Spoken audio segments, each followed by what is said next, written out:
From NPR News in Washington, I'm Giles Snyder. The capture of the surviving suspect in the Boston Marathon bombing touched off celebrations last night.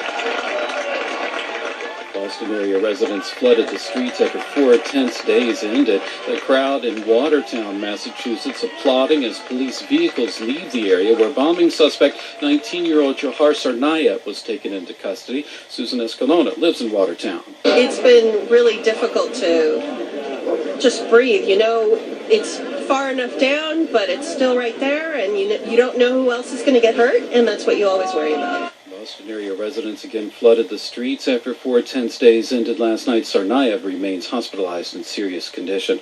President Obama also applauding law enforcement efforts that ended the hunt for the Boston Marathon terror suspects. As NPR's Ari Shapiro reports, Mr. Obama is also cautioning against jumping to conclusions about the bombers. President Obama described the drama in Boston last night as closing an important chapter in this tragedy. He said we'll learn more about the bombers with time and warned against the temptation to act in haste. That's why we take care not to rush to judgment.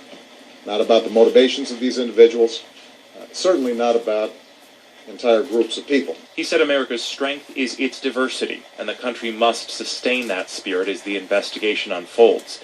In this statement at the White House briefing room, the president also talked about the people of West Texas, devastated by a terrible explosion.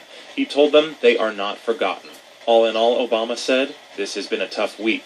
Ari Shapiro, NPR News, the White House. Residents of the town of West Texas are still waiting for authorities to let them back in their neighborhoods after the explosion at the fertilizer plant killed at least 14 people there this week. Federal investigators and the Texas State Fire Marshal's office have begun collecting evidence at the site, looking for clues as to what may have caused the blast. In China, a powerful earthquake has struck in the country's southwest. As NPR's Louisa Lim reports, the state-run media estimates that at least 72 people were killed and hundreds of others injured. The quake, which measured 6.6, struck at 8 o'clock on Saturday morning. Photos posted on China's equivalent of